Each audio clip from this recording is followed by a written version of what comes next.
कहानी एक ऐसे लड़के की है जिसकी आंखें वो सब देख सकती थीं जो हम आम इंसान कभी देख भी नहीं सकते। वो मौत को अपनी ओर आते हुए देख सकता था। फिल्म की शुरुआत होती है शहर के एक भीड़ भाड़ वाले रेस्टोरेंट से। लोग खा पी रहे थे, शोर शराबा था, लेकिन तभी वहां अचानक एक भयानक नरक का दूत प्रकट हुआ। ये कोई मामूली साया नहीं था, बल्कि ये जीव सिर्फ उन्हीं जगहों पर दिखाई देता है जहां कोई बहुत बड़ी तबाही या मौत होने वाली हो। वो खौफनाक जीव रेस्टोरेंट में लोगों के बीच पागलों की तरह घूमने लगा, जैसे वो अपने अगले शिकार को सूंघ रहा हो।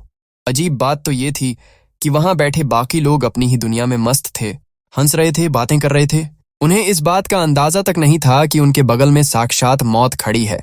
लेकिन थॉमस, जो वहां कुक का काम करता था, उसके पसीने छूट रहे थे। दरअसल थॉमस के पास एक सिक्स्थ सेंस था, जिससे वो मरी हुई रूहों और इन शैतानी जीवों को साफ साफ देख सकता था। वो डर के मारे खुद को संभालते हुए छुप छुप कर उस जीव को देखने लगा। थॉमस को बस एक ही डर सता रहा था कि कहीं उस शैतान की नजर उस पर न पड़ जाए। तभी पूरे रेस्टोरेंट का चक्कर लगाने के बाद वो जीव थॉमस की प्रेमिका स्टोनी के पास जाकर रुक गया। ये देखते ही थॉमस का दिल बैठ गया। उसे समझ आ गया कि आज मौत उसकी सबसे अजीज चीज पर झपट्टा मारने आई है। अपनी पहचान बचाने के लिए थॉमस ने एक चाल चली। उसने हवा में एक फ्लाइंग किस उछालने का नाटक किया। उसकी इस अजीब हरकत से वो शैतान थोड़ा उलझन में पड़ गया और उसने कुछ देर के लिए स्टोनी का पीछा छोड़ दिया। लेकिन शैतान को थॉमस पर शक हो चुका था। वो रेंगता हुआ थॉमस के बिल्कुल करीब आया, उसके चेहरे के इतने पास कि थॉमस उसकी बर्फीली सांसें महसूस कर सकता था। वो जीव उसे परख रहा था कि क्या ये इंसान वाकई मुझे देख सकता है। अंदर ही अंदर थॉमस की जान निकल रही थी। दिल मानो सीना चीर कर बाहर आ जाएगा। लेकिन उसने अपने चेहरे के हाव भाव बिल्कुल पत्थर जैसे बना लिए। उसने अपनी आंखों में रत्ती भर भी खौफ नहीं आने दिया। वो जानता था कि ये जीव आम आत्माओं की तरह नहीं होते। ये अपशकुन और तड़पती हुई मौत की एनर्जी पर पलते हैं, और अगर इन्हें जरा भी भनक लग जाए कि कोई जिंदा इंसान इन्हें देख पा रहा है तो ये उसे तड़पा तड़पा कर मौत के घाट उतार देते हैं। अपनी बेहतरीन अदाकारी के दम पर थॉमस फिलहाल अपनी जान बचाने में कामयाब रहा। उसका पत्थर जैसा चेहरा देखकर उस शैतान को लगा कि शायद ये कोई आम इंसान ही है। जैसे ही उसकी प्रेमिका स्टोनी अपनी टेबल से उठी और जाने लगी, वो खौफनाक जीव फिर से उसके पीछे हो लिया। थॉमस की सांसें अटक गईं, लेकिन तभी रेस्टोरेंट का भारी दरवाजा खुला। अंदर एक सूट पहने हुए बेहद रहस्यमयी आदमी दाखिल हुआ। उस आदमी के आते ही हवा का रुख बदल गया। उसके शरीर से मौत की इतनी तीखी गंध आ रही थी कि उस शैतानी जीव ने तुरंत स्टोनी का पीछा छोड़ दिया। थॉमस ने जब गौर से देखा तो उसकी रूह कांप गई। उस एक अकेले आदमी के पीछे नर्क के दूतों की एक पूरी फौज खड़ी थी। वो सब उसे किसी मसीहा की तरह घेरे हुए थे, जैसे उसकी काली सोच और बुराई को बढ़ावा दे रहे हों। थॉमस ने अपनी पूरी जिंदगी में इतने सारे शैतान एक साथ कभी नहीं देखे थे। उसे समझ आ गया कि अब शहर में कोई बहुत बड़ा कत्लेआम होने वाला है। वो आदमी इन सब बातों से बेखबर था। उसने बड़े इत्मीनान से दुकान से आइसक्रीम के 2 डिब्बे खरीदे और मॉल के बाहर निकल गया। लेकिन तभी एक और अजीब बात हुई। मॉल के बाहर निकलते ही वे सारे शैतान अचानक रुक गए। उन सब की गर्दन एक साथ घूमी और वो थॉमस की तरफ देखने लगे, मानो उन्हें कोई इशारा मिला हो। फिर अगले ही पल वे नर्क का एक दरवाजा खोलकर धुएं की तरह गायब हो गए। थॉमस चैन से बैठने वालों में से नहीं था। उसने अपनी स्कूटर उठाई और उस रहस्यमयी आदमी का पीछा करना शुरू कर दिया। पीछा करते करते वो शहर के बिल्कुल बाहरी इलाके में बने एक सुनसान घर तक पहुंच गया। थॉमस ने इंतजार किया और जैसे ही वो आदमी घर से बाहर निकला, उसने मौका देखकर ताला तोड़ दिया और अंदर घुस गया। घर के अंदर कदम रखते ही उसे एक अजीब सी ठंडक महसूस हुई। वहां का नजारा किसी को भी डराने के लिए काफी था। पूरा घर बेहद डरावना था और सारा सामान अस्त व्यस्त पड़ा हुआ था, जैसे वहां कोई इंसान नहीं बल्कि खुद मौत रहती हो। एस्ट्रे में थॉमस को 3 अलग अलग ब्रांड की सिगरेटें दिखाई दीं। ये देखकर वो फौरन समझ गया कि ये आदमी अकेला नहीं है, बल्कि इस भयानक खेल में उसके साथ कुछ और भी खतरनाक लोग शामिल हैं। तभी अचानक थॉमस को अपने पीछे एक बर्फीली सिहरन महसूस हुई। अगले ही पल बगल के कमरे से चीखने चिल्लाने की डरावनी आवाजें आने लगीं। उसने देखा कि दरवाजे के हैंडल से हजारों तड़पती हुई रूहें कमरे के अंदर घुसी चली आ रही थीं। देखते ही देखते उन रूहों ने पूरे कमरे को बर्फ की तरह जमा कर रख दिया। थॉमस ने अपनी पूरी हिम्मत जुटाई और उस जमे हुए दरवाजे को धक्का देकर खोल दिया। सामने दीवार पर एक अजीब सा चमकता हुआ ब्लैक होल नजर आया। जैसे ही उसने उसमें हाथ डालने की कोशिश की, अंदर से काली लपटें और शैतानी टेंटिकल्स बाहर निकले और उसे खींचने लगे। थॉमस किसी तरह अपनी जान बचाकर वहां से बाहर भागा। बाहर छुपकर उसने देखा कि वे शैतानी जीव वापस लौट आए थे, और इस बार वो अकेले नहीं थे, बल्कि नर्क से अपने साथ और भी खूंखार साथियों को लेकर आए थे। अब मामला हाथ से निकल रहा था, इसलिए थॉमस सीधा पुलिस चीफ के पास पहुंचा। चीफ इकलौता ऐसा इंसान था जो थॉमस की इन शक्तियों के बारे में जानता था। जांच करने पर चीफ को पता चला कि उस संदिग्ध आदमी का नाम मशरूम हेड है, लेकिन कानून के हाथ बंधे थे। बिना किसी पुख्ता सबूत या जुर्म के पुलिस किसी को भी ऐसे गिरफ्तार नहीं कर सकती थी। हार मानकर चीफ ने सिर्फ एक नए सिपाही को उस आदमी की निगरानी के लिए भेजा। दूसरी तरफ शहर का माहौल भारी हो चुका था। थॉमस ने सोचा कि क्यों न स्टोनी के साथ थोड़ा वक्त बिताया जाए, इसलिए वे दोनों चर्च की छत पर चले गए। लेकिन वहां भी सुकून नसीब नहीं हुआ। थॉमस ने देखा कि वही मशरूम हेड बड़े गुस्से में चर्च की तरफ ही बढ़ा चला आ रहा है। थॉमस के मन में डर बैठ गया कि कहीं उस आदमी को पता तो नहीं चल गया कि वो उसका पीछा कर रहा था। पकड़े जाने के डर से वे दोनों फौरन चर्च के अंदर जाकर छुप गए। कुछ देर तो वहां बिल्कुल सन्नाटा रहा, लेकिन तभी अचानक वो दरवाजा जिस पर स्टोनी टिकी हुई थी जोर जोर से हिलने लगा। बाहर से कोई उसे इतनी बेरहमी से पीट रहा था जैसे बस उसे तोड़कर अंदर घुसना चाहता हो। डर के मारे थॉमस और स्टोनी के हाथ पांव फूल गए। वे बिना देर किए चर्च के पिछले रास्ते से बाहर भागे और अपनी स्कूटर उठाकर वहां से निकल गए। थॉमस अब वक्त के साथ एक ऐसी दौड़ में था जहां एक भी गलती का मतलब था पूरे शहर की तबाही। थॉमस के कंधों पर अब बहुत बड़ी जिम्मेदारी थी। उसे न सिर्फ अपनी और अपनी प्रेमिका की जान बचानी थी, बल्कि उस महाविनाश को भी रोकना था जिसकी साजिश मशरूम हेड और नर्क की उस सेना ने मिलकर रची थी। जान बचाकर भागते हुए थॉमस ने तुरंत पुलिस चीफ को फोन लगाया। उसने हांफते हुए बताया कि मशरूम हेड ने चर्च में उन पर हमला कर दिया है। चीफ ने बिना देर किए भारी पुलिस फोर्स के साथ चर्च की घेराबंदी कर दी। लेकिन जब पुलिस अंदर पहुंची तो वहां का नजारा देखकर सबकी आंखें फटी रह गईं। चर्च का पूरा हॉल तहस नहस हो चुका था। फर्नीचर के परखच्चे उड़े पड़े थे। हैरानी की बात तो ये थी कि वहां न तो मशरूम हेड का कोई नामो निशान था और न ही उसके वहां होने का कोई सबूत मिला। पुलिस के लिए ये एक अनसुलझी पहेली बन गई। तभी सिपाही साइमन थॉमस के करीब आया। उसने बताया कि चीफ ने उसे खास तौर पर मशरूम हेड की जानकारी जुटाने के लिए भेजा है। बातचीत चल ही रही थी कि तभी स्टोनी की नजर साइमन के हाथ पर बने एक अजीब से टैटू पर पड़ी। जैसे ही स्टोनी ने उस टैटू का राज पूछा, साइमन के चेहरे का रंग उड़ गया। वो बुरी तरह घबरा गया और बात को टालते हुए बोला कि ये तो बस एक मामूली सा निशान है। लेकिन थॉमस को शक हो चुका था। घर लौटते समय स्टोनी काफी भावुक हो गई। वो थॉमस की इन शक्तियों और उसके आसपास मंडराते इन खौफनाक सायों से बुरी तरह डर गई थी। उसे बस यही डर सता रहा था कि कहीं वो थॉमस को हमेशा के लिए खो न दे। अभी वे बातें ही कर रहे थे कि पास ही से किसी औरत के चीखने की दिल दहला देने वाली आवाज आई।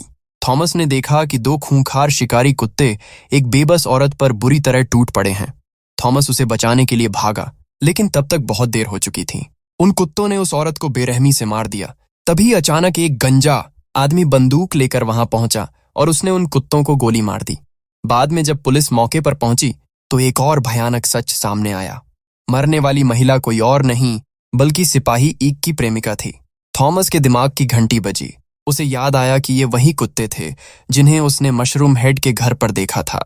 मामला अब सीधा सीधा कत्लेआम की तरफ बढ़ रहा था। अब पुलिस के पास उस मशरूम हेड को सलाखों के पीछे डालने का एक पक्का सबूत हाथ लग गया था। लेकिन जब थॉमस थक हार कर अपने घर लौटा तो वहां का नजारा देखकर उसके पैरों तले जमीन खिसक गई। कमरे के फर्श पर एक रिवॉल्वर पड़ी थी। घर में अजीब सी खामोशी थी और बाथरूम की लाइट जल रही थी। थॉमस धीरे धीरे कदम बढ़ाते हुए अंदर पहुंचा और जो उसने देखा उसने उसके होश उड़ा दिए। बाथटब में मशरूम हेड की लाश पड़ी हुई थी। थॉमस का दिमाग चकराने लगा। उसे समझ नहीं आ रहा था कि अगर ये आदमी मर चुका है तो फिर चर्च में उस पर हमला करने वाला कौन था। लाश की हालत देखकर साफ पता चल रहा था कि ये मौत अभी की नहीं है। वो आदमी काफी पहले मर चुका था। तभी थॉमस को एक खौफनाक सच का एहसास हुआ। चर्च में उसने जिसे देखा था वो कोई इंसान नहीं बल्कि मशरूम हेड की भटकती हुई रूह थी। थॉमस समझ गया कि ये उसे बुरी तरह फंसाने की एक सोची समझी साजिश है। अगर वो पुलिस को बुलाता तो कातिल वही माना जाता। इसलिए उसने रिस्क लिया और लाश को ले जाकर एक पुरानी सुनसान जेल में छिपा दिया। जैसे जैसे वक्त गुजर रहा था शहर की सड़कों पर उन नर्क के दूतों की तादाद बढ़ने लगी। काली छायाएं हर तरफ मंडरा रही थीं, जो इस बात का साफ इशारा था कि कोई बहुत बड़ी तबाही दस्तक देने वाली है। थॉमस मदद की उम्मीद में पुलिस चीफ के घर भागा, लेकिन वहां पहुंचते ही उसे एम्बुलेंस खड़ी दिखी। चीफ पर जानलेवा हमला हुआ था और वो कोमा में जा चुके थे। थॉमस अब बिल्कुल अकेला पड़ गया था। हार मानकर वो फिर से सुराग ढूंढने मशरूम हेड के घर पहुंचा। वहां उस शैतानी रूह ने थॉमस पर हमला बोल दिया। वैसे तो रूहें सीधा चोट नहीं पहुंचा सकती, लेकिन वो आसपास की चीजों को हथियार बनाकर थॉमस की जान लेने पर उतारू थीं। किसी तरह अपनी जान बचाकर थॉमस दोबारा उस पुरानी जेल पहुंचा जहां उसने लाश छिपाई थी। उसने हिम्मत जुटाकर लाश की बारीकी से जांच की। तभी उसे लाश के सीने पर वहीं अजीब सा टैटू मिला जो उसने सिपाही साइमन के हाथ पर देखा था। ये कोई मामूली टैटू नहीं था। ये अंधेरे के पुत्रों यानी एक ऐसे कट्टरपंथी ग्रुप का निशान था जो सिर्फ और सिर्फ दुनिया के विनाश की पूजा करते थे। थॉमस समझ चुका था कि दुश्मन उसके बहुत करीब है। थॉमस अब सब समझ चुका था। उसे अंदाजा हो गया कि यह हमला किसी ऐसी जगह होगा जहां बहुत ज्यादा भीड़ हो। उसके दिमाग में तुरंत मॉल का ख्याल आया, क्योंकि स्टोनी भी वहीं काम करती थी। वो बिना वक्त गवाए पागलों की तरह मॉल की तरफ भागा। मॉल के पिछले हिस्से में उसे साइमन की पुलिस वाली गाड़ी खड़ी मिली। जैसे ही थॉमस अंदर दाखिल हुआ, वहां का नजारा देख उसके होश उड़ गए। वहां तैनात सारे सिक्योरिटी गार्ड्स की बेरहमी से हत्या कर दी गई थी। तभी अचानक एक नकाब पोश आदमी अंधेरे से निकलकर थॉमस पर टूट पड़ा। दोनों के बीच हाथापाई हुई, लेकिन थॉमस ने जैसे तैसे उसे ढेर कर दिया। जब उसने उस आदमी का नकाब हटाया तो सामने सिपाही एक का चेहरा था। ये वही था जिसने अस्पताल में चीफ को मारने की कोशिश की थी। जैसे ही थॉमस भागते हुए मॉल के बीचों बीच पहुंचा, उसे अपनी आंखों पर यकीन नहीं हुआ। वहां नर्क के हजारों शैतानी साए मंडरा रहे थे। पूरा मॉल इन खौफनाक जीवों से भर चुका था। तभी अचानक हर तरफ चीख पुकार मच गई। देखते ही देखते मॉल के सारे दरवाजे लॉक कर दिए गए ताकि कोई भी मासूम बाहर न भाग सके। अगले ही पल एक हमलावर हाथ में राइफल लिए सामने आया और अंधाधुंध गोलियां चलाने लगा। थॉमस की नजर पड़ी तो उसकी रूह कांप गई। स्टोनी ठीक उसी हमलावर की रेंज में थी। थॉमस ने अपनी रिवॉल्वर निकाली। उसके हाथ कांप रहे थे, लेकिन अपनी प्रेमिका को बचाने के लिए उसने हिम्मत जुटाई और हमलावर पर निशाना साध दिया। वो शैतानी साए थॉमस का रास्ता रोकने लगे, उसे डराने की कोशिश करने लगे, पर थॉमस रुका नहीं। उसने ट्रिगर दबाया और उस हमलावर को वहीं ढेर कर दिया।